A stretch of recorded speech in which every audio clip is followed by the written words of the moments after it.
3 гады колонии за незаконную высечку лесу. Суд Гродзенского района вынес приговор жыхару областного центра по криминальной справе об незаконном высяканні лесу, якое поцягнуло причинение шкоды у особливо буйным памеры.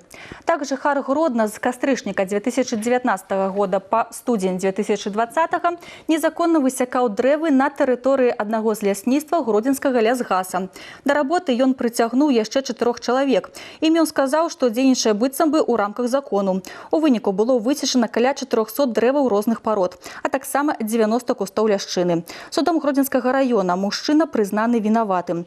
Яму прызначана пакаранне ў выглядзе пазбаўлення волі на 3 гады з адбыццём у папраўчай калоніі ва умовах агульнага рэжыму. Акрамя таго, з абвінавачанага ў даход дзяржавы спагнана шкода, нанесеная навакольнаму асяроддзю ў памеры 90 000 рублёў і 4,5 тысяч дзяржпошліны.